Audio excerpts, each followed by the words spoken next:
नमस्कार, मैं हूं नीलू। तो वेनेजुएला में जिस तरह के हालात बने उसके बाद ईरान लगातार अलर्ट है क्योंकि उसकी नजर अमेरिका पर और अमेरिका की नजर ईरान पर है। लेकिन ऐसे में खबर यह आ रही है कि रूस की तरफ से कुछ सैन्य कार्रवाई देखने को मिली है ईरान में। उसके कुछ हेलीकॉप्टर्स देखने को मिले हैं ईरान में। अब वो क्या खबर है, किस तरह से रूस अब ईरान के साथ खड़ा है, कल भी इस पर हमने बात की थी। लेकिन अब जब उसके कुछ हेलीकॉप्टर्स और कुछ और चीजें वहां पर कुछ हलचल देखने को मिली है, तो आज बात इसी पर होगी। मयंक मेरे साथ है। मयंक, क्या हलचल देखने को मिली है? जो रूस की खबर, रूस को लेकर क्या जो खबरें आ रही हैं ईरान से, हाल ही में पिछले 5 दिनों के अंदर हमने आपको बताया भी था कि रूस के कई सारे कार्गो प्लेन्स जो हैं वो तेहरान में लैंड हो रहे हैं। IL-76 और IL-96 ये सबसे बड़े रूस के जो है कार्गो प्लेन्स हैं, ये तेहरान में लैंड हुए हैं। इसके बाद से सब ये अलग अलग कयास लगाए जा रहे थे कि आखिर रूस ने इनमें क्या भेजा है। अब पहली बार ये खबरें, ये कुछ दिन पहले की बात है। पिछले 5 दिनों में करीब 7 से 8 बार बताया जा रहा है कि रशिया के कार्गो प्लेन्स जो हैं वो लैंड किए तेहरान में। उसके बाद से ये सवाल उठ रहे थे, कयास लगाए जा रहे थे कि इसमें क्या क्या चीजें हो सकती हैं। कई खबरें आई कि इसमें जो है S-400 की मिसाइल्स हैं जो कि डिफेंस में यूज होती है। लेकिन अब एक बड़ी खबर आई है जो कि कई डिफेंस मैगजीन्स ने छाप दी है, और वो खबर ये है कि बताया ये जा रहा है कि रशिया ने अपना लड़ाकू मिलिट्री हेलीकॉप्टर्स जो हैं उसकी बड़ी खेप ईरान को सप्लाई कर दी है। और इसका नाम है Mi-28 हैवॉक। इसको Mi-28 कहा जाता है।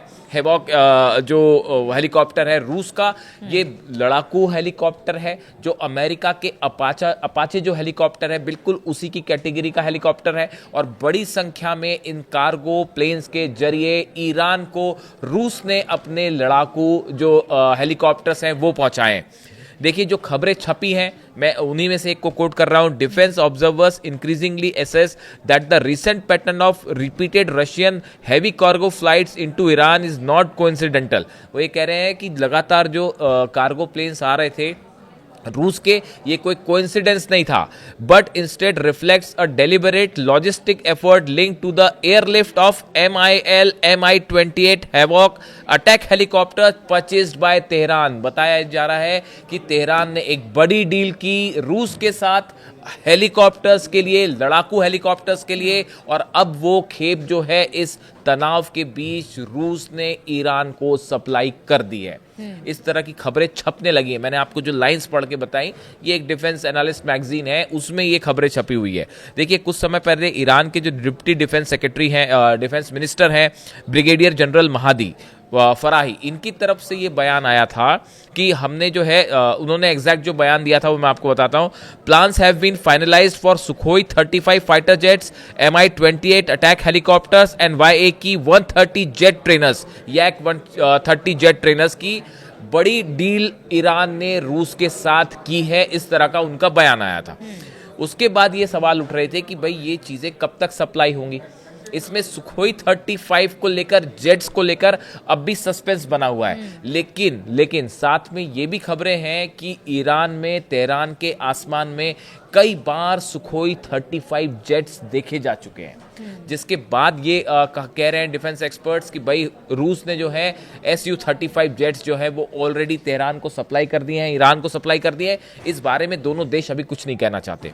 अब जो खबरें छप रही हैं वो ये कह रही हैं कि ये जो हेलीकॉप्टर सप्लाई हुए हैं ईरान को, देखिए ये मिलिट्री हेलीकॉप्टर्स हैं। और अगर हम इसकी हल्की सी जानकारी लें, जो अपाचे अमेरिका का हेलीकॉप्टर है, आपने देखा अभी जो वेनेजुएला में ऑपरेशन हुआ उसमें अपाचे हेलीकॉप्टर की बड़ी भूमिका थी।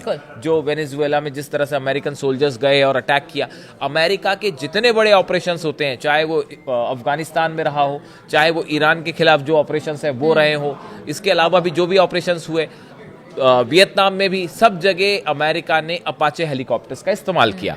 अब ये जो अपाचे हेलीकॉप्टर है इसकी तुलना अगर हम ये Mi-28 जो रशिया का हेलीकॉप्टर है इससे करें तो देखिए अपाचे को एक उन्नत सेंसर का उपयोग करके दूर से ही दुश्मन को मार गिराने वाला हेलीकॉप्टर माना जाता है। अपाचे की खास बात यह है कि वो काफी दूर से स्ट्राइक करने में सक्षम है। लेकिन जबकि Mi-28 हैवॉक एक आक्रामक लड़ाकू हेलीकॉप्टर है जिसे भारी कवच के साथ बनाया गया है, ताकि ये सीधे हमले को झेल सके और भारी भरकम नुकसान पहुंचा सके। देखिए इसकी खास बात यह है कि जो हेलीकॉप्टर्स रूस ने दिए हैं ये दुश्मन के हमले को काफी हद तक झेलने में सक्षम है। यानी इनके ऊपर जब गोले बारूद दागा जाता है या मोर्टार से हमला किया जाता है तो काफी हद तक ये उसको झेल पाता है। और दूसरा, इससे जब मिसाइल्स फायर होती हैं तो वो बड़ा ब्लास्ट करती है। यानी जो हेलीकॉप्टर्स रूस के पास हैं वो बड़ी तबाही मचाते हैं अपाचे के मुकाबले। अपाचे दूर से स्ट्राइक करता है, ये जो है बड़ा नुकसान पहुंचाने के लिए जाना जाता है। टक्कर देने के लिए इस तरह के हथियार या इस तरह के हाँ, जो आप कह रहे हैं मैं वही मैं हाँ। कहना चाह रहा था कि ये जो अपाचे हेलीकॉप्टर्स की तुलना के मुकाबले, देखिए ईरान में जब भी कोई ऑपरेशन होगा तो खासकर जो इराक की सीमा लगी हुई है या जो सीमाएं ईरान से लगी हुई हैं, चाहे वो अफगानिस्तान हो चाहे वो इराक हो, इन सब पे अमेरिका का बड़ा एक्शन जो होगा वो अपाचे हेलीकॉप्टर से होता है अक्सर। तो उसके लिए ये एक कड़ा मुकाबला है। जैसे दूसरी एक और इसमें खास बात है कि अपाचे पायलट जो होते हैं वो इसका जब इस्तेमाल करते हैं तो इसमें हेल फायर मिसाइल होती है, उसका उपयोग करते हैं जो लॉन्च होने के बाद ऑन लॉक कर सकती है। यानी अपाचे हेलीकॉप्टर जो अमेरिका का है उसमें आपने एक बार मिसाइल लॉक करके फायर कर दी तो वो सीधा अपने निशाने पे जाएगी, उसको आपको फिर टैकल नहीं करना पड़ेगा। फायर एंड फॉरगेट कहते हैं जिसको, कि एक बार आपने दाग दी उसके बाद आप भूल गए। लेकिन ये जो MI-28 है इसमें अटाका नाम की मिसाइल्स जो हैं वो इस्तेमाल होती हैं, लेजर बीम से चलती हैं मिसाइल्स। यानी इससे जो अटैक होता है वो लेजर बीम से चलने वाली मिसाइल्स इसमें फायर होती है, जिसमें आखिरी तक जो है वो पायलट को उस पर निशाना बनाए रखना होता है। लेकिन इसमें खास बात यह है कि इसकी जो मारक क्षमता होती है वो बहुत ज्यादा होती है। रेंज भी ज्यादा होती है, मारक क्षमता भी इसकी जो है ज्यादा होती है। MI-28 की मुख्य ताकत इसकी जीवित रहने की क्षमता है। रूसी हेलीकॉप्टर्स ने पुष्टि की है कि चालक दल एक टाइटेनियम बाथटब में बैठता है जो 20 मिलीमीटर के गोलों को वार को झेल सकता है। देखिए ये जो हेलीकॉप्टर है इसके अंदर जहाँ हेलीकॉप्टर के अंदर पायलट बैठता है वो एक ऐसे बाथ टब में बैठता है जो टाइटेनियम का बना होता है और उस पर हमला कर गया। नहीं, इस हेलीकॉप्टर को कुल मिला के गिराना आसान नहीं है। इसको जब तक आप बड़ी मिसाइल से हिट नहीं करेंगे तब तक ये गिरता नहीं है। हेलीकॉप्टर सुरक्षित है और अधिक भारी होने के बावजूद MI-28 की स्पीड काफी तेज है। देखिए MI-28 लगभग 320 किलोमीटर प्रति घंटा की अधिकतम स्पीड पर पहुंच सकता है, जबकि अपाचे 293 किलोमीटर पहुंचता है।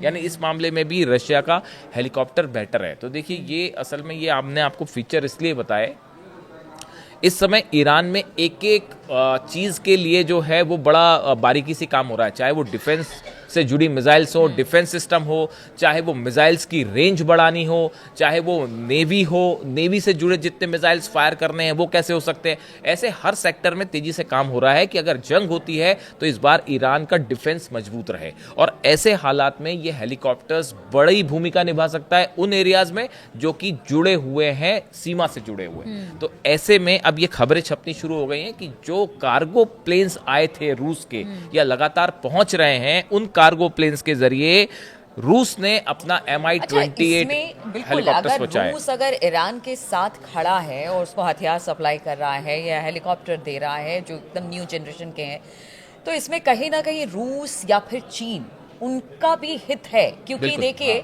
अगर अमेरिका इस वक्त जिस तरह से बयान भी आ चुके कि दादागिरी कर रहा है, ये बताने की कोशिश कर रहा है कि हमसे बड़ा और हम एक महाशक्ति है, हम जो चाहे वो कर ले। एक तरह से ये एक नैरेटिव सेट करने की अब अमेरिका की तरफ से कोशिश है।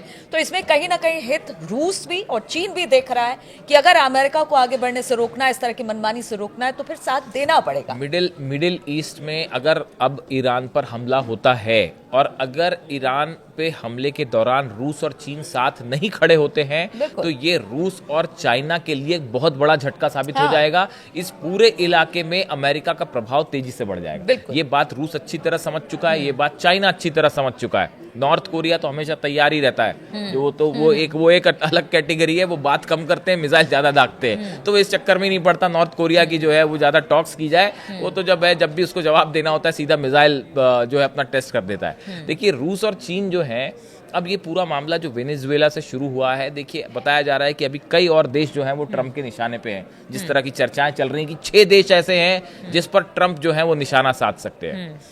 अब इन हालात में मिडिल ईस्ट में कैसे अपने प्रभाव को कायम रखा जाए, ये इस पर निर्भर करता है कि ईरान पर अगर हमला होता है तो ईरान कैसे सुरक्षित रहे। जब ईरान सुरक्षित रहेगा तभी रशिया और चाइना के इंटरेस्ट भी सुरक्षित है, वरना आप ये मानिए कि क्योंकि चीन देखिए मिडिल ईस्ट में ईरान को छोड़कर बाकी सब अगर देखा जाए एक तरीके से तो ऑलरेडी वो अमेरिका के साथ ही है, अमेरिका के साथ ही है पूरा। एकमात्र अगर कोई कांटा है तो वो ईरान ही है तो अमेरिका का। हाँ, इसलिए जो है वो इस पूरे इलाके में अब खासकर बशर अल असद जिस तरह से हटे सीरिया से, उसके बाद रशिया का प्रभाव इस एरिया में बनाए रखने के लिए बेहद जरूरी है कि रूस मजबूती के साथ ईरान के साथ खड़ा रहे और सिर्फ बातों से ही नहीं हथियारों से भी मदद करे। और इसकी वजह से ही ये कहा जा रहा है कि ये जो कार्गो प्लेन्स लगातार पहुंचे, इसके पीछे एक है बड़ी प्लानिंग के साथ ईरान और रूस काम कर रहे हैं। और जैसा हमने पिछले वीडियो में बताया था कि वेनेजुएला हमले के बाद भी ईरान, रूस, चीन के बीच में एक बड़ी मीटिंग, बड़ी चर्चा हुई है कि आगे कैसे प्लान को आगे बढ़ाना है। अगर किसी तरह का हमले की संभावना बनती है इजराइल की तरफ से या अमेरिका की तरफ से, तो इस सूरत में क्या किया जाए, तो इसको लेकर और ये जो हेलीकॉप्टर्स वाली बात है ये इसी कड़ी में एक स्टेप माना जा रहा है। तो देखिए हालात कुछ ऐसे बन गए हैं कि ईरान के साथ रूस को और चाइना को खड़ा होना ही पड़ेगा, क्योंकि देखिए रूस और चाइना इस वक्त अमेरिका के लिए चुनौती है, अमेरिका इन दोनों देशों के लिए चुनौती है।